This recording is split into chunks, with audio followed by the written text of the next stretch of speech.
Good morning, students. Welcome back.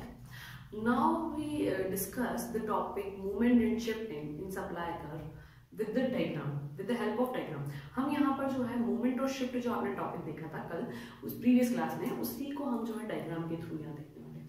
तो basically हम पहले बात करते हैं मूवमेंट के बारे में। जब हमने मूवमेंट के बारे में बात की थी तो हमने ये बताया था कि ये दो तरह के होंगे, ठीक है। जब ये दो तरह के होंगे तो फर्स्टली हमने इसको बताया था एक्सटेंशन के बारे में बात की थी हमने, और दूसरी हमने कंट्रैक्शन के बारे में बात की थी, ठीक है। तो एक्सटेंशन में मैंने आपको बताया, पहली चीज मूवमेंट में मैंने आपको ये बताया था कि एक ही कर्व के नेक्स्ट टू नेक्स्ट पॉइंट पर जब हम मूव करते हैं, दिस इज कॉल्ड मूवमेंट। मैं अगर बात करूं कि ये हमारा सप्लाई कर्व है, ये आपको अच्छे से पता है कि आपके वाई पे प्राइस होती है, नीचे आपकी क्वांटिटी सप्लाई होती है, ठीक है, ठीक है। ये हमारा कर्व है। मूवमेंट का मतलब होता है कि कर्व के एक ही कर्व के नेक्स्ट टू नेक्स्ट पॉइंट्स पर मूव करना। आगे भी कर सकते हैं, पीछे भी कर सकते हैं। मान लीजिए ये फर्स्ट था, ये सेकंड, ये थर्ड और ये फोर्थ। हम पीछे भी आ सकते हैं, तो आगे और पीछे की तरफ जाना, एक ही कर्व के अलग अलग पॉइंट्स पे मूव करना, दिस इज कॉल्ड मूवमेंट। अगर हम बात करें कि इसी को अगर हम सॉल्व करेंगे तो किस तरीके से सॉल्व करेंगे, कि हमको एक्सटेंशन भी बता दें और कॉन्ट्रैक्शन भी बता दें, तो एक टेबल में आपको बताती हूँ, देखिएगा। यहाँ हम कह सकते हैं कि ये हमारी प्राइस है और ये हमारी सप्लाई है, ठीक है। जब आपकी प्राइस मान लीजिए कि 1 रुपीज है तो आप 5 क्वांटिटीज परचेज करते हैं, ठीक है। आपकी प्राइस इंक्रीज होगी अगर, तो आपकी प्राइस मान लीजिए 5 हो जाती है और आपकी सप्लाई इंक्रीज होगी, डेफिनेटली होगी बिकॉज प्लस रिलेशनशिप है, 10 हो जाती है।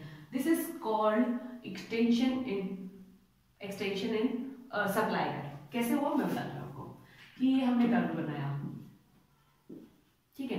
यहाँ पे आप प्राइस लिखते हैं और यहाँ पे आप सप्लाई लिखते हैं, ठीक है। आपके यहाँ हमने बना दिए कर्व। मान लीजिए ये 5 है, ये 10 है, 15 है, 1 2 3 4 और 5, ठीक है।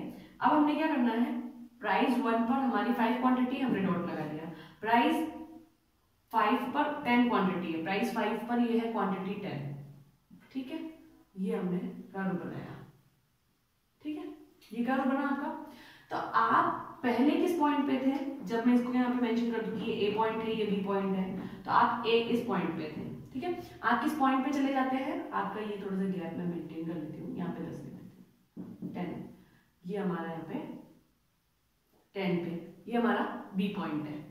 आप इसी कर्व के ए पॉइंट से बी कर्व पर ऊपर की तरफ गए हैं, ठीक है, यहां से यहां शिफ्ट हो गए हैं।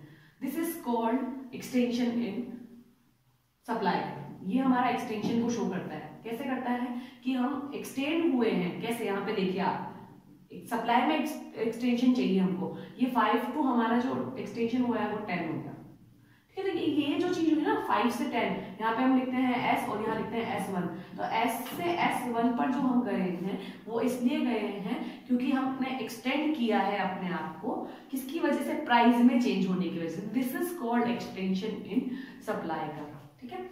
इसके बाद आप कॉन्ट्रैक्शन की बात करेंगे। कॉन्ट्रैक्शन का मतलब होता है कि बैक साइड में आना, ठीक है। तो हमने एक टेबल फिर से बनानी है। मान लीजिए टेबल है आपकी, यहाँ हम प्राइस लिखेंगे, यहाँ हम सप्लाई लिखेंगे। आपकी जो प्राइस है वो मान लीजिए 1 रुपीज होती है, सॉरी यहाँ पर उल्टा चल सकते हैं, यहाँ पर हमारी जो प्राइस है वो 10 रुपीज है, ठीक है। 10 रुपीज पर हम जो क्वांटिटी सेल करते थे वो हम कर रहे हैं 10। यहाँ जैसे ही आपकी 8 रुपीज हो गई, हमने क्वांटिटी 8 कर दी, यहाँ पर 5 हो गई तो हमने भी 5 कर दी, क्लियर है। This is called contraction. Contraction का मतलब होता है कि आपकी सप्लाई धीरे धीरे कम हो रही है, किसकी वजह से, प्राइस के कम होने की वजह से, बिकॉज हम प्रोड्यूसर है। प्रोड्यूसर वो सोचता है जहां पर उसको प्रॉफिट होता है, ठीक है। यहाँ पर हम मान लीजिए कि स्केल बनाते हैं 5 8 10, 5 8 और 10, ठीक है। ये सेम गैप रखिएगा आप। अब जब हमारा हम जो कर्व बनाएंगे, अगर आप यहाँ देखते हैं तो हम पहले इस पॉइंट पर हैं, यानी ये फर्स्ट ए पॉइंट है हमारा, यहाँ बता देती हूँ ए बी और सी।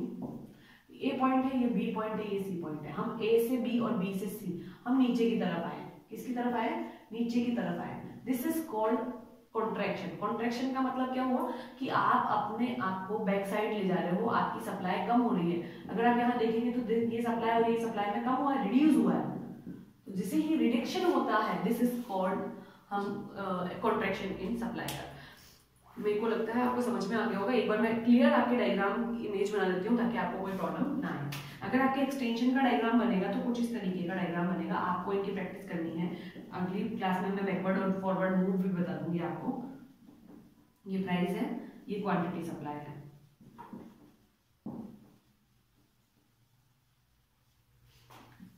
हम दो डायग्राम बनाएंगे, एक्सटेंशन और कॉन्ट्रैक्शन का एक साथ बना के आपको बता देती हूँ ताकि आपको किसी प्रकार की कोई प्रॉब्लम ना आए। क्वांटिटी सप्लाई ही लिखिएगा ताकि आपको बता रहे कि स्पेसिफिक प्राइस नहीं है यहाँ पर अलग अलग प्राइसेस पे अलग अलग क्वांटिटीज हम सेल करते हैं। ठीक है, अब आप जो कर्व बनाएंगे वो कुछ इस तरीके का कर्व बनाएंगे जिस पर आप बताएंगे कि आप इस ए पॉइंट से बी पॉइंट की ओर गए हैं। ठीक है, आपने इस तरीके से मूव किया यहाँ से यहाँ, ये आपका सप्लाई कर्व था। आप मेंशन कीजिएगा कि आपका जो एस है वो सप्लाई कर्व है। ठीक है, आपने एक्सटेंशन है ये आप लिख देना यहाँ पे कि ये हमारा जो है वो एक्सटेंशन और सप्लाई कर्व है। बिकॉज यहाँ पर जो है हमारी सप्लाई इस यहाँ कह सकते हैं कि यहाँ पर जो है हमारी सप्लाई इंक्रीज हुई है प्राइस के इंक्रीज होने की वजह से। यहाँ हम नॉर्मल लाइन बनाते हैं, यहाँ पे हम डॉट डॉट बनाते हैं ताकि डिफरेंस नजर आए। ठीक है, प्राइस P से P1 पर चली गई, सप्लाई S से S1 पर चली गई। यहाँ पे हम Q लिख सकते हैं, Q से Q1 पर चली गई, तो इसको हम कहेंगे एक्सटेंशन। कॉन्ट्रैक्शन का सीन क्या रहता है, यही हमारा कर्व है। इसी कर्व से हम A से B पर आ गए हैं, हम ऊपर से नीचे की तरफ आ गए हैं। This is called contraction. Because supply हम कह सकते हैं ये डॉट डॉट से बनाएंगे और ये हमारी रिड्यूस हुई है। ये आप बताएंगे कि आप जो है यहाँ P1 से P पर आ गए हैं, यहाँ पे आप Q1 से Q पर आ गए हैं। तो इससे आपको पता चलेगा कि ये जो है आपका रिडक्शन हुआ है और ये जो है आपका इंक्रीजमेंट हुआ है। तो ये हमारा एक्सटेंशन हो गया और ये हमारा कॉन्ट्रैक्शन हो गया। ठीक है, रिलेटेड कोई भी प्रॉब्लम हो आप पूछ लीजिएगा। डायग्राम आपको बहुत ही क्लियरली बनाना है। आपकी टेबल मैंने जो बनाई है आप वो भी यूज कर सकते हैं, आपकी जो बुक में है आप वो भी यूज कर सकते हैं। कोई अगर आपको और दूसरी ऐसे समझ में आती है कि नहीं बना सकते हैं तो बना सकते हैं, बट आपको ये पता होना चाहिए कि यहाँ इंक्रीज हो रहा है तो यहाँ इंक्रीज की टेबल हो, वो डिक्रीज हो रहा है तो डिक्रीज की टेबल हो। डायग्राम आप बहुत ही क्लियरली बनाए, अच्छे से बनाए ताकि आपको मार्क्स अच्छे से मिले। ठीक है, हर एक चीज को मेंशन कर दें कि ये एक्सटेंशन है, ये कॉन्ट्रैक्शन है, यहाँ पर ओ वाई पे आपने प्राइस दी है, यहाँ पर क्वांटिटी सप्लाई लिया है, यहाँ पे क्या लिया है, यहाँ पे क्या लिया है, ऐसा आपका सप्लाई कर रहे हो। हम ए से बी पे गए हैं तो यहाँ पर जो है हमारी सप्लाई इंक्रीज हो रही है, हमारी प्राइस इंक्रीज हो रही है। ये सब चीजें आपको थ्योरी में मेंशन करनी है। आप इनको स्केल के थ्रू किसी भी तरीके से आप बता सकते हैं ताकि आपका आंसर जो है एक्सप्रेसिव लगे और रिलेटेड कोई प्रॉब्लम आप पूछ लीजिएगा। Okay, thank you.